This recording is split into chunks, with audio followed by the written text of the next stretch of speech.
Hebreos 12:26, ¿verdad, Ron? Hebreos 12, ya.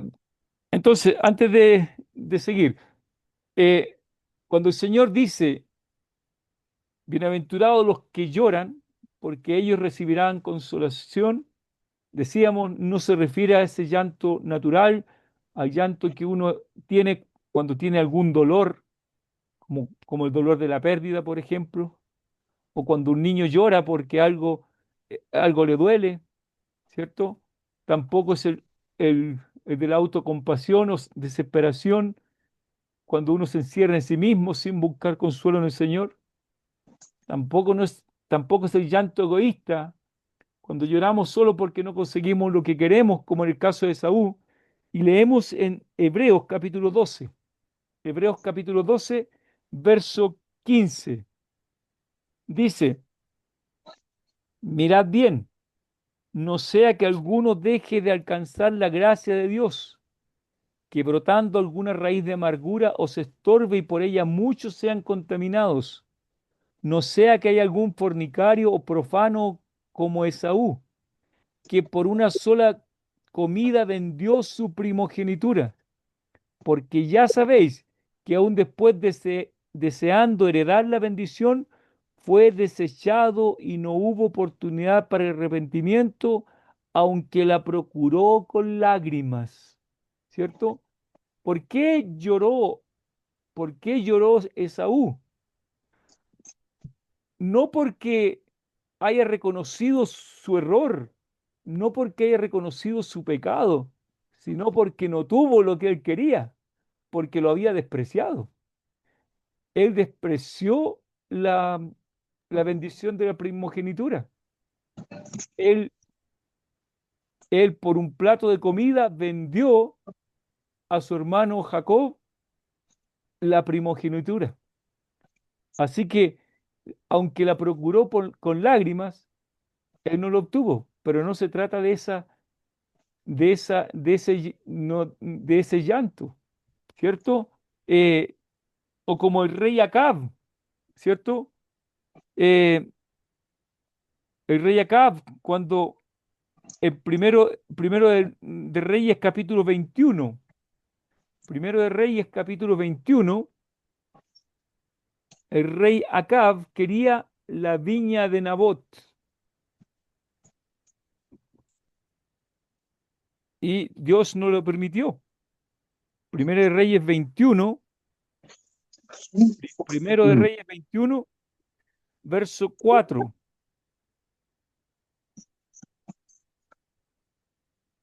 En el verso 3 dice, dos primero. Y Acab habló a Nabat diciendo, dame tu viña para un huerto de legumbres, porque está cercana a mi casa, y yo te daré por ella otra viña mejor que esta. O si mejor te pareciere, te pagaré su valor en dinero.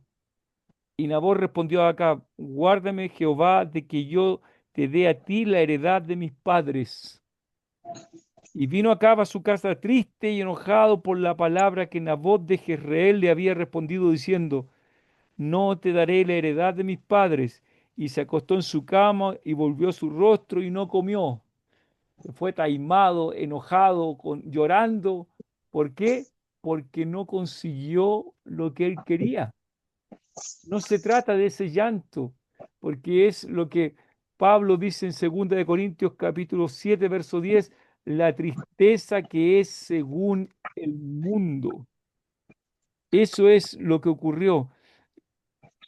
Dice verso 10, porque la tristeza que es según Dios produce arrepentimiento para salvación, de que no hay que arrepentirse, pero la tristeza del mundo produce muerte. Ese es un llanto que es según el mundo, un llanto que es la tristeza según el mundo, que según Pablo produce muerte. Es el llanto también sin arrepentimiento, como el de Judas Iscariote, ¿cierto?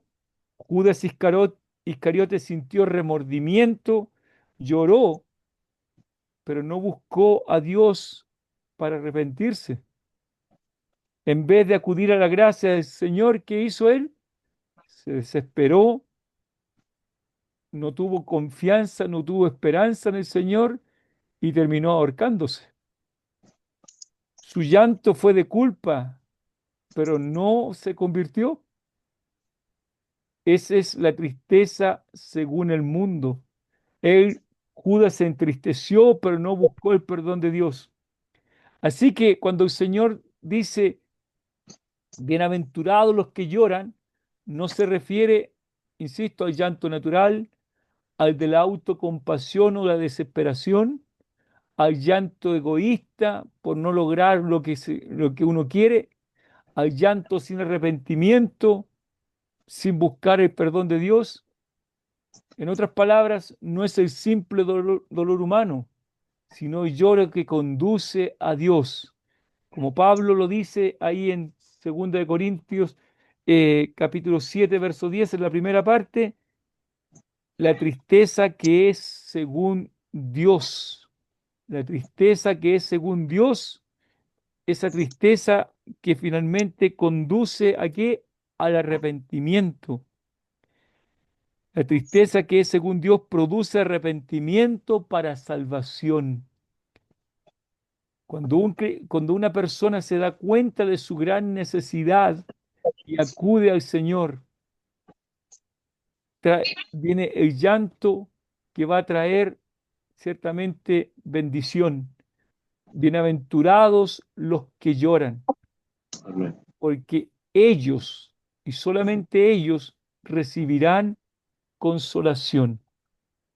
Entonces, si no se refiere a ese llanto natural, ni se refiere al llanto autocompasivo o desesperado, ni al llanto egoísta, ni al llanto sin arrepentimiento, ¿a qué lloro o a qué llanto se refiere el Señor? ¿Qué quiso entonces decir el Señor con bienaventurados los que lloran? El Señor no está diciendo que todo el que llora automáticamente es feliz o bendecido, no solamente por llorar. El llanto al que nuestro Salvador se refiere es un lloro espiritual, el resultado de reconocer el pecado que hay en uno, la realidad del mal en el mundo y la distancia que existe entre la santidad de Dios y la condición humana, como, como en el caso de Isaías, cuando vio su realidad y exclama, ay de mí que soy muerto. O como Daniel, en el libro de Daniel, cuando Daniel reconoce que tanto él como sus padres han pecado alejándose del Señor. Y en el libro de Daniel tenemos esa oración de Daniel y esa oración donde él derrama sus lágrimas delante del Señor. Entonces el lloro o el llanto es un llanto que nace de un corazón quebrantado y sensible. ¿Y qué dice el Señor? Que Él al corazón contrito y humillado no despreciarás tú, oh Dios.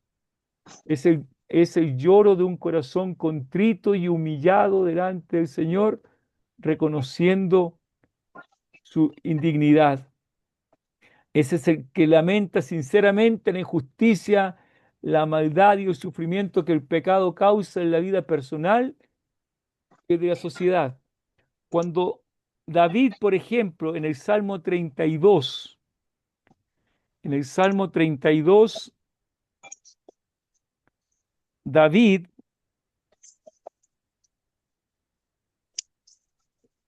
él dice, comenzando el Salmo, dice, bienaventurado aquel cuya transgresión ha sido perdonada y cubierto su pecado.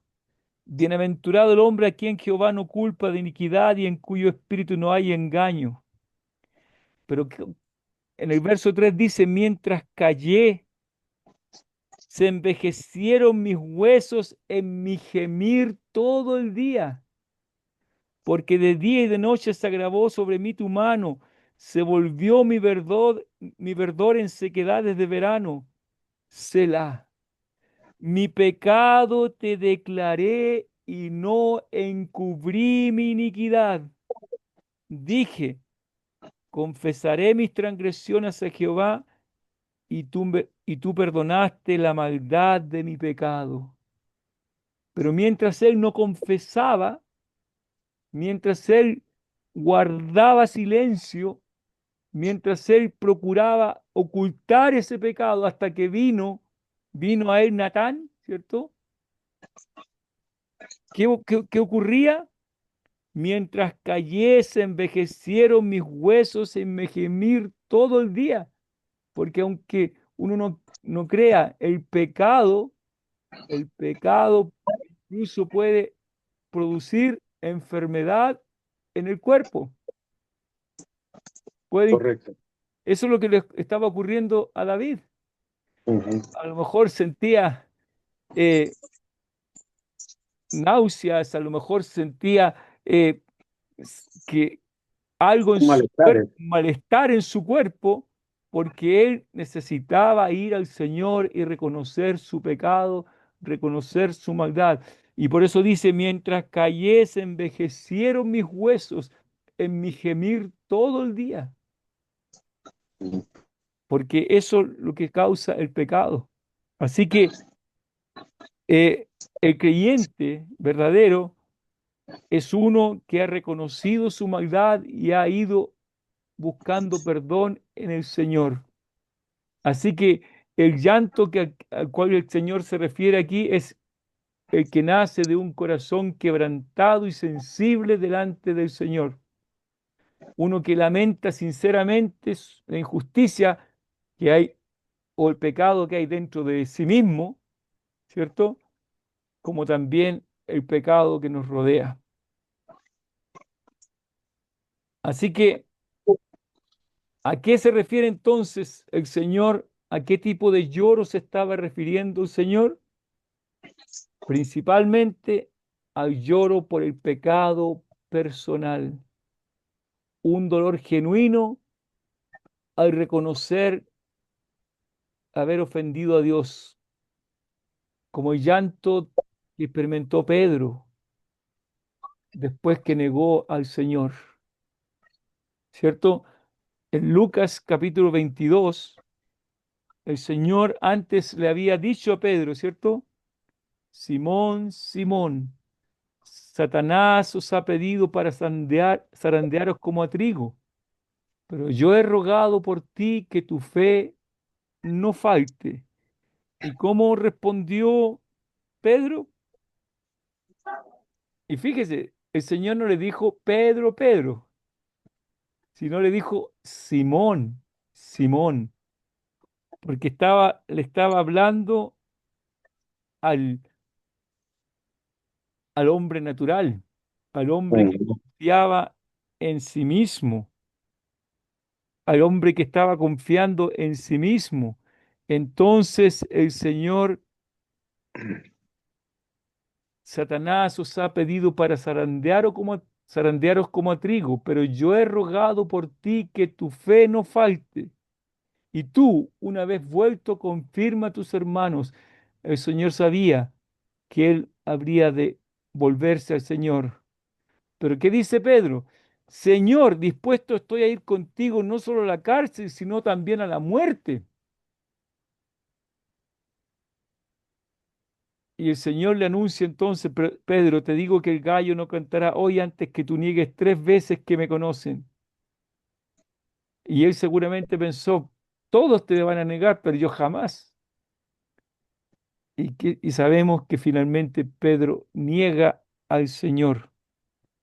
Y la tercera vez, cuando le niega la tercera vez, dice verso 60, y Pedro dijo, hombre, no sé lo que dices. Y enseguida, mientras él todavía hablaba, el gallo cantó, y eso fue como una espada que traspasó el alma de Pedro, ¿cierto? Entonces, vuelto el Señor, miró a Pedro, y Pedro se acordó de la palabra del Señor que le había dicho, antes que el gallo cante, me negarás 3 veces. Y aquí está la tercera negación, Y Pedro saliendo fuera, que dice, lloró amargamente. Amargamente. Y los hombres que custodiaban a Jesús se burlaban de él y le golpeaban. Mientras el Señor era golpeado, Pedro salió llorando, pero eran lágrimas sinceras de arrepentimiento. Por eso a ese lloro se refiere el Señor, el lloro que se produce cuando uno reconoce su maldad, reconoce su error, reconoce su pecado. Eso es dolor genuino por haber ofendido al Señor.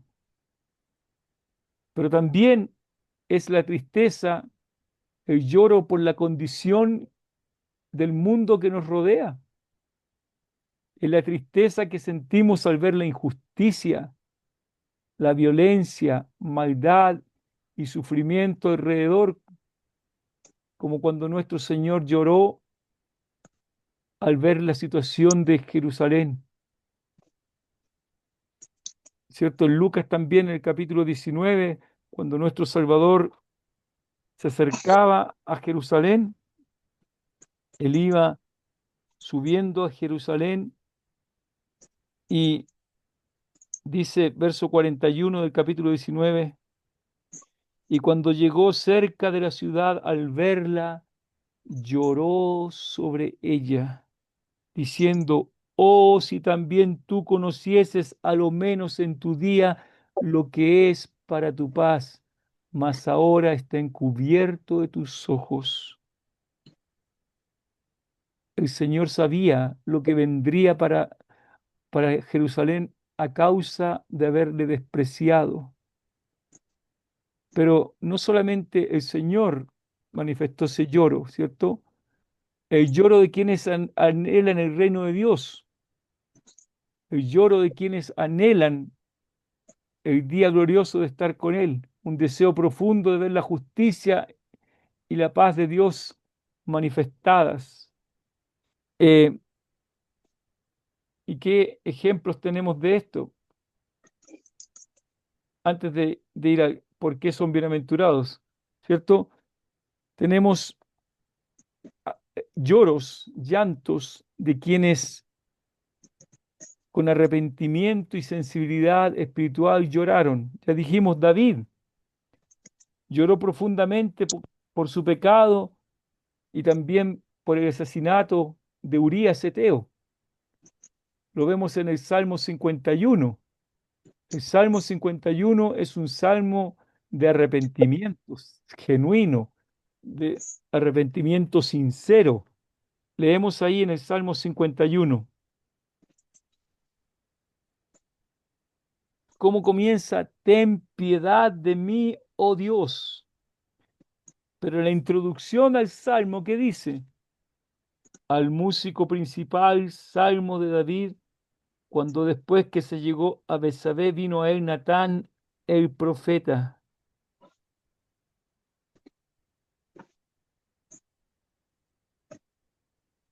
Él, cuando Natán vino a él y abrió sus ojos, él reconoce su pecado y tiene que pedir clemencia, tiene que pedir la misericordia del Señor y escribe este salmo. Ten piedad de mí, oh Dios, conforme a tu misericordia, conforme a la multitud de tus piedades, borra mis rebeliones. Lávame más y más de mi maldad y límpiame de mi pecado, porque yo reconozco mis rebeliones y mi pecado está siempre delante de mí. Contra ti solo he pecado y he hecho lo malo delante de tus ojos, para que seas reconocido justo en tu palabra y tenido por puro en tu juicio. Es el lloro de alguien que reconoce su pecado, pero que reconoce también la justicia y la santidad de Dios. Contra ti solo he pecado y hecho lo malo delante de tus ojos, para que seas reconocido justo en tu palabra. Señor, tú eres justo. En ti no hay maldad. la maldad está en mí. He aquí en maldad he sido formado y en pecado me concibió mi madre. He aquí tú amas la verdad de lo íntimo y en lo secreto me has hecho comprender sabiduría. Purifícame con hisopo y seré limpio. Él reconocía su maldad y deseaba que el Señor lo limpiase. Así que es el lloro profundo por su pecado, por haber pecado con Betsabé y haber hecho que el esposo de Betsabé, Urías Eteo, fuese asesinado. Y reconoció su culpa y clamó más adelante en este mismo salmo, al corazón contrito y humillado, no despreciarás tú, oh Dios. Dice en el verso 9, esconde tu rostro de mis pecados y borra todas mis maldades. Crea en mí, oh Dios, un corazón limpio y renueva un espíritu recto dentro de mí. Verso 12, vuélveme el gozo de tu salvación. El verso 17 al final, al corazón contrito y humillado, no despreciarás tú, oh Dios. De ese llanto es al que se refiere el Señor. Aquellos Amén. que lloraron profundamente por su pecado, pero también por el pecado de otros, como en el caso de Nehemías. Nehemías capítulo 1, en el libro de Nehemías, capítulo número 1,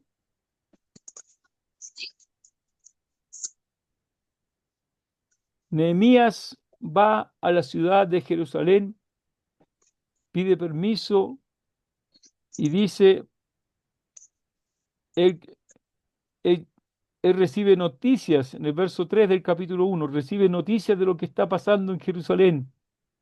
Y me dijeron, el remanente, los que quedaron de la cautividad allí en la provincia están en gran mal y afrenta, y el muro de Jerusalén derribado y sus puertas quemadas a fuego.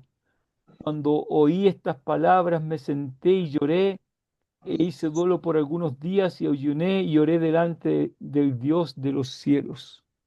Es que para él era un tremendo peso y una amargura terrible ver que la ciudad de Dios estaba en la condición en que se encontraba. ¿Cómo estaba esa ciudad? Estaba en la provincia. Primero, los que quedaron de la cautividad allí en la provincia están en gran mal y afrenta. Era una vergüenza para ellos que el muro estuviera derribado. El muro de Jerusalén derribado y sus puertas quemadas a fuego. Cuando oí estas palabras me senté y lloré, e hice duelo por algunos días y ayuné y oré delante del Dios de los cielos. Él lloró por la condición espiritual y material y física que había allí en Jerusalén.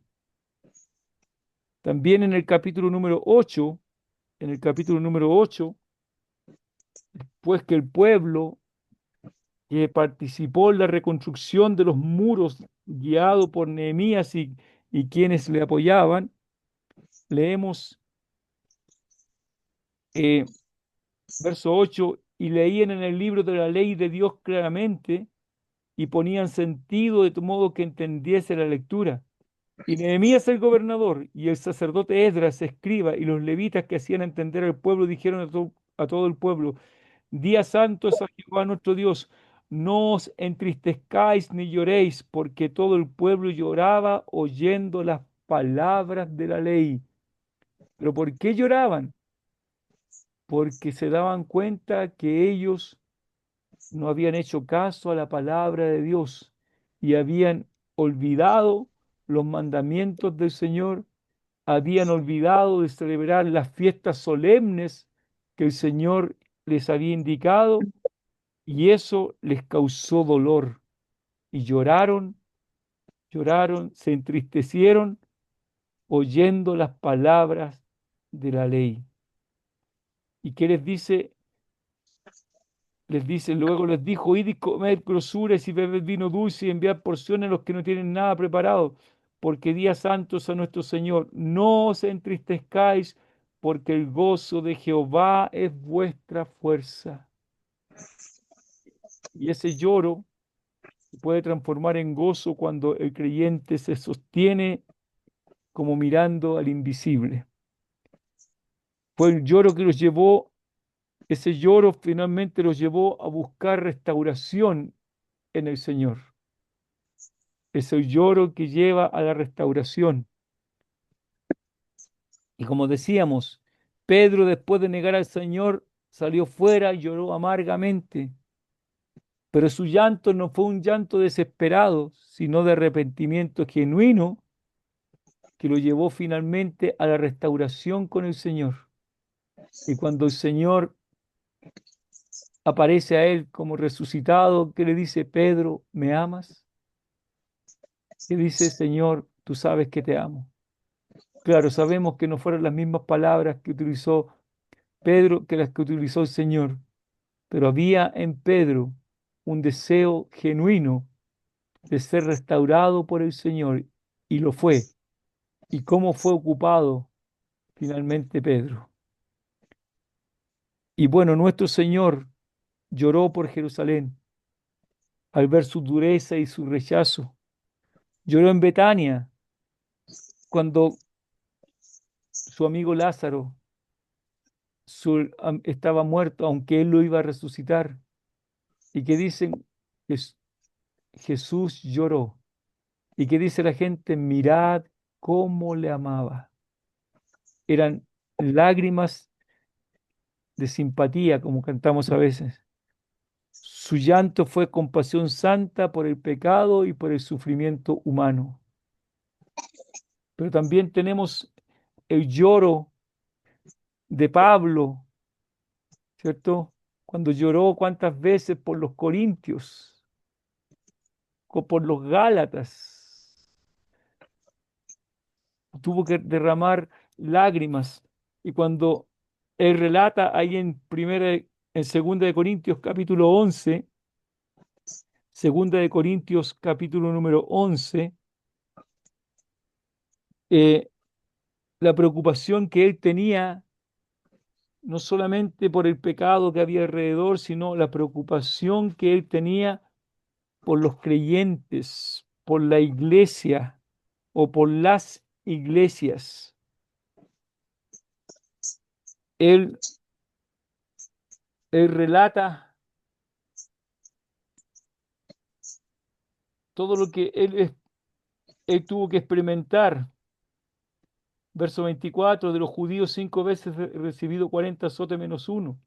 3 veces he sido azotado con varas, una vez apedreado, 3 veces he padecido un naufragio, una noche y un día he estado como un náufrago en alta mar, en caminos muchas veces, en peligros de ríos, peligros de ladrones, peligros de los de mi nación, peligros de los gentiles, peligros en la ciudad, peligros en el desierto, peligros en el mar, peligros entre falsos hermanos, en trabajo y fatiga, en muchos desvelos, en hambre y sed, en muchos ayunos, en frío y desnudez, y además de otras cosas, lo que sobre mí se agolpa cada día, la preocupación por todas las iglesias. ¿Cuántas lágrimas derramó por la iglesia de Corinto? ¿Cuántas lágrimas derramó por la iglesia de, de los Gálatas? ¿Cuántas lágrimas derramó por cada una de las iglesias? Sobre todo cuando esas iglesias no estaban haciendo lo que el Señor les mandaba hacer. Así que es el lloro de quienes anhelan el reino de Dios, el deseo profundo de ver la justicia y la paz de Dios manifestada. Así que a ese es el lloro que el Señor se refiere. Bienaventurados los que lloran. Y no dice los que lloraron o han llorado alguna vez, porque el creyente continuamente llora su condición. Así es. El creyente continuamente llora también, aunque no con lágrimas físicas muchas veces, claro. Miramos alrededor, cuando miramos a nuestros compañeros de trabajo, por ejemplo, tan perdidos en su religión, en su, eh, en sus vanas, en sus vanas costumbres, ciertamente lamentamos, lamentamos lo que el mundo vive. Pero ¿qué dice el Señor? Bienaventurados los que lloran, porque ellos Es un don. serán consolados. Porque nuestro Salvador es llamado también el Consolador y se llamará su nombre admirable, Consejero, Dios fuerte, Padre eterno, Príncipe de paz. Y por eso dice, cuando venga el otro Consolador, porque él ya había sido consuelo tremendo para los suyos, pero él los va a dejar, por eso va a mandar a otro Consolador. El Señor nos consuela cada día. El Señor, como dice Pablo también en la segunda a Corintios, el Señor que consuela a los humildes, nos consoló con la venida de Tito. Ahí en la carta, en la segunda carta a los Corintios, el Señor que consuela a los humildes. Él es. Así que, ¿cuál es el, ¿por qué son bienaventurados entonces los que lloran? Porque ese lloro abre la puerta al consuelo divino. Dios perdona al que se arrepiente con sinceridad, ¿cierto? Juan dice, si decimos que no tenemos pecado, la verdad no está en nosotros, pero si confesamos nuestros pecados, Él es fiel y justo para perdonar nuestros pecados y limpiarnos de toda iniquidad, de toda maldad, porque Dios restaura al corazón quebrantado. Ya leíamos ahí en el Salmo 51, al corazón contrito y humillado no despreciarás tú, oh Dios. Pero dice en el Salmo 34, 18, cercano está Jehová a los quebrantados de corazón y salva a los contritos de espíritu. Cercano está Jehová a los quebrantados de corazón y salva a los contritos de espíritu. Nuestro Señor es bueno y bondadoso. Amén.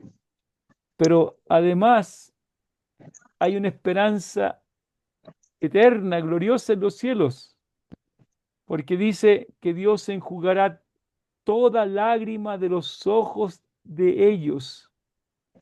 Llegará el día glorioso cuando el Señor tomará todas nuestras lágrimas, o como decía el salmista, puso mis lágrimas en su redoma. ¿Qué es lo que es una redoma? Entre paréntesis. Perdón, voy a aprender algo aquí. ¿Qué es una redoma? No tengo idea, hermano.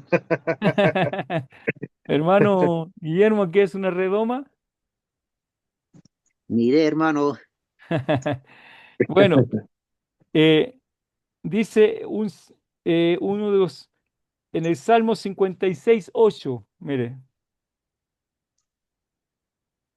Salmo Salmo 56, 8, 8. sí, Ok. por favor, Salmo 56, 8. 8. Dice, mis huidas tú has contado, pon mis lágrimas en tu redoma. ¿No están ellas en tu libro? Ah, ¿no son lágrimas? Son lágrimas. Lo que Lágrimas, pasa, ¿verdad? a ver, ¿qué es lo que era una redoma? Una redoma era una especie de un contenedor que especialmente usaban antiguamente en los funerales. ¿Sí? Se contrataban a aquellos que lloraban, ¿cierto? a los Ah, endechadores, a los endechadores. Y los mm, endechadores, para demostrarle a la gente todo lo que habían llorado, usaban unos contenedores para juntar lágrimas, guau, juntar las lágrimas, para qué juntar las cosa. lágrimas, ¿cierto? Sí, sí, Y juntaba las lágrimas en eso llamadas las redomas. Pero aquí sí, el salmista dice, pon mis lágrimas en tu redoma, utilizando por supuesto un lenguaje figurado. O sea, cómo correcto. cada una de nuestras lágrimas están reunidas en su redoma. El Señor no es como aquellos que las juntaban para cobrar, ¿cierto? Correcto. Mire, todo esto, o cuando cuando los hombres iban a la guerra, cuando los hombres y las mujeres, mire, todas estas lágrimas te lloré, cuando lloré por ti cuando tú no estabas. Todas estas lágrimas aquí están en la redoma, ¿cierto? Ah, no, sí. Entonces, eso es una redoma. Pero el salmista dice, pon mis lágrimas en tu redoma, porque el Señor dice, enjugará toda lágrima de los ojos de ellos. Llegará el día en que no habrá ninguna lágrima, pero todas nuestras lágrimas están contadas en su presencia. Como dice Isaías 53, Isaías 53, este es un versículo que me gusta mucho. Perdón, 63, Isaías 63, versículo 7. De las misericordias de Jehová haré memoria, de las alabanzas de Jehová conforme a todo lo que Jehová nos ha dado, y de la grandeza de sus beneficios hacia la casa de Israel que les ha hecho según sus misericordias y según la multitud de sus piedades. Porque dijo, ciertamente mi pueblo son hijos que no mienten y fue su Salvador. En toda angustia de ellos, él fue angustiado, y el ángel de su faz los salvó. En su amor y en su clemencia los redimió y los trajo y los levantó todos los días de la antigüedad. En toda angustia de ellos, él fue angustiado. En otras palabras, en cada llanto del creyente, el Señor también derrama sus lágrimas. Y el salmista dice, pon mis lágrimas en tu redoma, en tu redoma. Entonces podemos estar muy seguros que el Señor toma en cuenta de cada lágrima, ¿verdad, hermano? Exactamente. Sí, Y qué por eso lindo. dice, enjugará Dios toda lágrima de los ojos de ellos. Así Qué que, lindo. ¿por qué son bienaventurados los que lloran? Porque Dios fortalece a los que sufren injusticia y enjugará Dios toda lágrima de los ojos de ellos. Aquí, pero llegará el día glorioso cuando ya no habrá más llanto, ni clamor, ni dolor, porque las primeras cosas pasaron, como dirá Apocalipsis.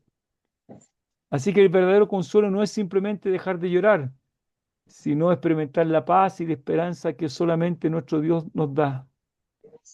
Por eso los que lloran de esta manera son bienaventurados, porque su dolor es transformado en gozo y su llanto en consuelo eterno.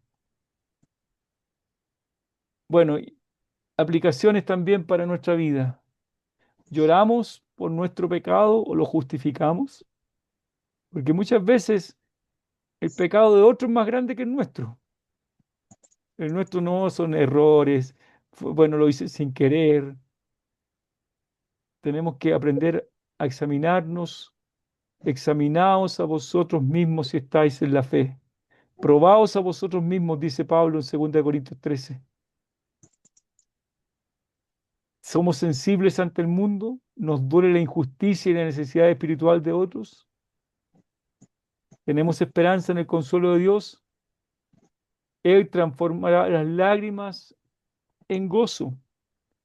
Él transforma nuestras lágrimas en gozo. Salmo 35. Por un momento será su ira, pero su favor dura toda la vida. Por la noche durará el lloro y a la mañana vendrá la alegría. Por la noche durará el lloro y a la mañana llegará o vendrá la alegría. El creyente tiene la esperanza de que el Señor un día va a enjugar, va a secar toda lágrima de los ojos de de los que han llorado, de los que han llorado como, como, como muchos, como Pablo que decía, miserable de mí, ¿quién me librará de este cuerpo de muerte? Cuando escribe a la iglesia en Corinto, en el capítulo 5 cuando estaban permitiendo el pecado, dice, no debieras más bien haberos lamentado, haber sufrido por lo que estaba ocurriendo allí. Entonces nosotros deberíamos experimentar más la tristeza que es según Dios, la tristeza que es según Dios. Eh, a- Se cuenta de un creyente del siglo XVIII, David Brainerd. Él estuvo entre los indios americanos hablándoles del Señor y él tenía un diario y el 18 de octubre de 1740 él escribió en su diario, en mis devociones matinales mi alma se deshizo hasta lo sumo y lloró amargamente por mi excesiva pecaminosidad y vileza. Lágrimas como estas son el agua santa que se dice que Dios colecta en su redoma. Las lágrimas que Dios recoge en su redoma. Las lágrimas de quienes lloran su pecado, lloran el pecado de quienes nos rodean o lloran el pecado que hay en la iglesia. Muchas veces en la iglesia alrededor nuestro hay pecado Correcto. y lloramos. Entonces el Señor nos ayude Amén. a derramar lágrimas por causa de nuestro pecado y por el pecado de aquellos que nos rodean. Que nos ayude el Señor a tener más conciencia del pecado que aún mora en nosotros. Porque hay esta promesa de bendición. Bienaventurados los que lloran, porque ellos serán consolados. Así que el Señor bendiga su palabra en nosotros en el día de hoy. Amén, así sea. Amén, amén. Amén. Qué lindo, hermano. Aquí terminando de tomar notas, pero qué lindo, hermano.